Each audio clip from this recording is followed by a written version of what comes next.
It is our belief that the Holy Quran has been revealed on Prophet Muhammad. reveal کے بعد to ہوتا ہے, on نہیں ہوتا.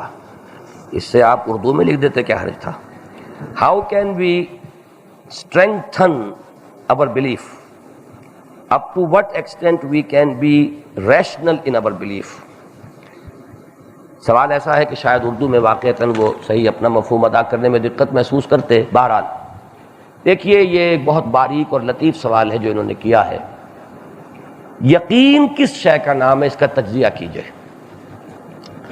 یقین کیسے پیدا ہوتا ہے؟ علامہ اقبال کا جو ریکنسٹرکشن میں مین تھیم ہے شروع میں, وہ یہی ہے کہ بائی ایکسپیرینس آپ کو یقین پیدا ہوتا ہے.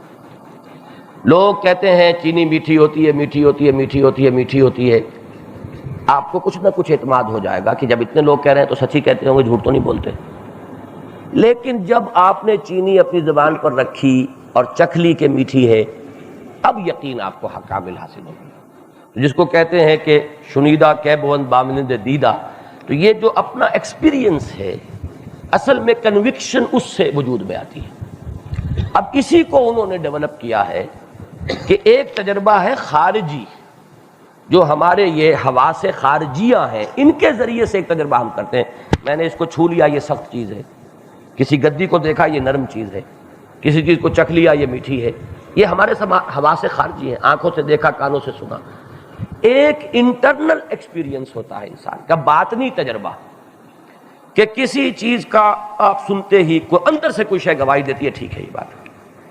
یہ انٹرنل جو آپ کا ایکسپیرینس ہے یہ یقین پیدا کرتا ہے مانوی حقائق پر, جبکہ ایکسٹرنل ایکسپیرینس جو ہے یقین پیدا کرتا ہے مادی حقائق پر, جو شے مادی ہے ہی نہیں. اب آپ دیکھیے کہ آپ کوئی شعر سنتے ہیں غالب کا اور جھوم جاتے ہیں. کیا کیوں جھومے آپ؟ کوئی چیز آپ کے اندر وجد میں آئی ہے, اس نے کسی چیز کو چھیڑا ہے اور اس کی ایک کیفیت آپ نے محسوس کی اور آپ جھوم گئے. یہ اندر کا ایکسپیرینس ہے جس سے کہ یقین پیدا ہوتا ہے کہ کوئی چیز جو ہے ٹیلی کر رہی ہے میرے باطن کے ساتھ, میرے اندر کوئی شے ہے. میرا ٹیسٹ بڈ ہے نا, جس سے کہ مجھے چینی میٹھی لگی. اگر کسی وجہ سے ٹیسٹ بڈ جو ہے ناک آؤٹ کر دیا جائے, انجیکشن لگا دیا جائے انستھیزیا کا, تو وہ میٹھی لگے گی نہیں. نہ نمک پھیکا لگے گا, نمکین لگے گا, نہ چینی میٹھی لگے گی. وہ میرے اندر کا ایپریٹس ہے کہ جو اس کو ریسیو کر رہا ہے. اسی طرح میرے باطن میں ایک میری مانوی حقیقت ہے جو ریسیو کرتی ہے کسی شے کو کہ یہ بات صحیح ہے. دیکھنا تقریر کی لذت کے جو اس نے کہا, میں نے یہ جانا کہ گویا یہی میرے دل میں تھا. جب یہ کیفیت ہوتی ہے تو یقین پیدا ہوتا ہے.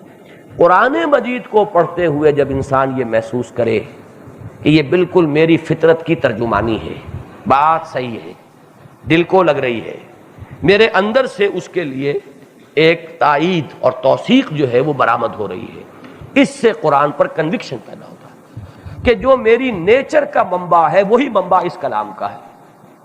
جہاں سے میری روح آئی ہے وہیں سے یہ کلام مبارک آیا ہے. اس میں کچھ ایسی ہارمنی ہے, ایسی سمپیتھیٹک وائبریشن ان دونوں کے درمیان ہوتی ہے کہ اس کی بنا پر مجھے یقین ہو گیا کہ جو میرا خالق ہے, میری فطرت کا فاطر ہے, وہی اس کلام کا وہ متکلم ہے, اسی کی ذات سے یہ کلام جو ہے آیا. یہ ہے یقین کا اصل سرچشمہ. اللہ تعالیٰ آپ کو اس کی لذت عطا فرمائے.